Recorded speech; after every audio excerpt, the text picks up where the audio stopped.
नमस्कार, मैं हूं दिव्या अग्रवाल और आप देख रहे हैं न्यूज 24 की खास पेशकश प्रगतिशील महाराष्ट्र, जिसमें आपको दिखाएंगे वो खबरें जो न सिर्फ महाराष्ट्र की दिशा तय करती है बल्कि देश की विकास यात्रा में भी निर्णायक भूमिका निभाती है। महाराष्ट्र में मुख्यमंत्री देवेंद्र फडणवीस के नेतृत्व में कई ऐसे कदम उठाए जा रहे हैं जो मील का पत्थर साबित हो रहे हैं। ये कदम न सिर्फ महाराष्ट्र के भविष्य को आकार देंगे बल्कि भारत की अर्थव्यवस्था को भी रफ्तार देने वाले हैं। तो आइए शुरुआत करते हैं इस हफ्ते की प्रमुख खबरों से। निवेश के क्षेत्र में महाराष्ट्र सरकार नित नए रिकॉर्ड बना रही है। महाराष्ट्र सरकार ने हाल ही में 10 करार पर हस्ताक्षर किए हैं, जिनमें 8 MOU और 2 रणनीतिक करार शामिल हैं। इससे महाराष्ट्र में 42,892 करोड़ रुपए का निवेश आएगा। साथ ही युवाओं के लिए 28,000 से अधिक रोजगार के अवसर भी पैदा होंगे। मुख्यमंत्री देवेंद्र फडणवीस ने कहा कि लगातार बढ़ते निवेश से महाराष्ट्र डेटा सेंटर कैपिटल और सौर ऊर्जा कैपिटल बनकर उभर रहा है। इन्व्हेस्टमेंटचे MOUs आणि 2 स्ट्रॅटेजिक MOUs केले आहेत। 8 चे इन्व्हेस्टमेंटचे MOU आपण केलेले आहेत। याच्यामध्ये जवळपास 42,892 म्हणजे सुमारे 43,000 कोटीचे MOU झाले आहेत आणि याच्यातनं 28,500 एवढी त्या ठिकाणी रोजगार क्षमता निर्माण होणार है। महाराष्ट्र सरकार निवेश को बढ़ावा देने के लिए राज्य की ईज ऑफ डूइंग बिजनेस नीति में 100 बदलाव करने के लिए एक अलग वॉर रूम का निर्माण करने जा रही है।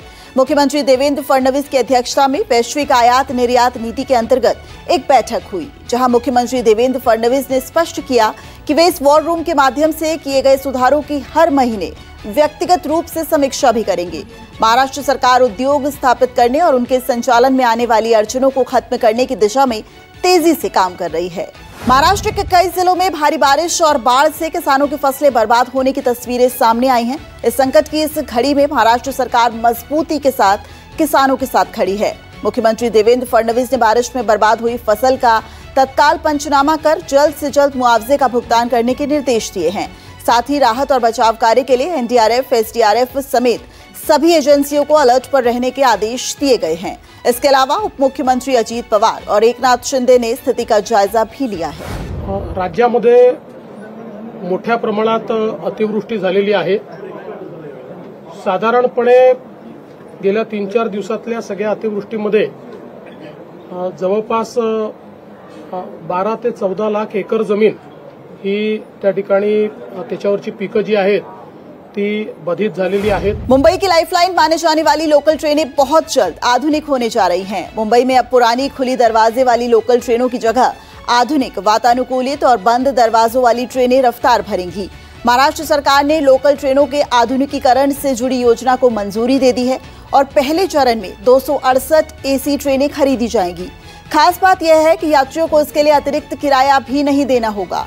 मुख्यमंत्री देवेंद्र फडणवीस की अध्यक्षता में हुई राज्य मंत्रिमंडल अवसंरचना समिति की बैठक में इस परियोजना को हरी झंडी दी गई है। प्रधानमंत्री नरेंद्र मोदी के मार्गदर्शन और मुख्यमंत्री देवेंद्र फडणवीस के नेतृत्व में महाराष्ट्र सरकार लगातार गरीबों के कल्याण के लिए काम कर रही है।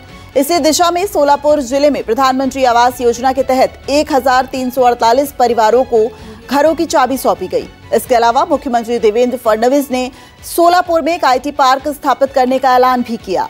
IT पार्क से स्थानीय युवाओं को बड़े पैमाने पर रोजगार मिलेगा और क्षेत्र के विकास को गति मिलेगी। महाराष्ट्र के मुख्यमंत्री देवेंद्र फडणवीस ने पुणे में औंध से शिवाजी नगर के बीच बने 2 मंजिला फ्लाईओवर का उद्घाटन किया। 277 करोड़ रुपए की लागत से बना ये फ्लाईओवर सावित्रीबाई फूले पुणे विश्वविद्यालय चौक पर यातायात जाम से राहत देगा। उद्घाटन कार्यक्रम के दौरान उप मुख्यमंत्री अजित पवार ने CM फडणवीस के साथ ड्राइव कर फ्लाईओवर का निरीक्षण भी किया। कार्यक्रम में शिक्षा मंत्री चंद्रकांत पाटिल भी मौजूद रहे। जनहितैषी महाराष्ट्र सरकार के एक फैसले से गणेशोत्सव के दौरान कोकण जाने वाले गणेश भक्तों को बड़ी राहत मिलने जा रही है। उप मुख्यमंत्री एकनाथ शिंदे ने निर्णय लिया है कि 23 अगस्त से 8 सितंबर के बीच गणेशोत्सव के लिए कोकण जाने वाले वाहनों से टोल नहीं वसूला जाएगा। यानी अब मुंबई बेंगलुरु राष्ट्रीय राजमार्ग, मुंबई गोवा राष्ट्रीय राजमार्ग के साथ साथ लोक निर्माण विभाग और महाराष्ट्र राज्य सड़क विकास निगम के अधिकार क्षेत्र में आने वाली सड़कों पर गणेश भक्तों को टोल नहीं देना पड़ेगा।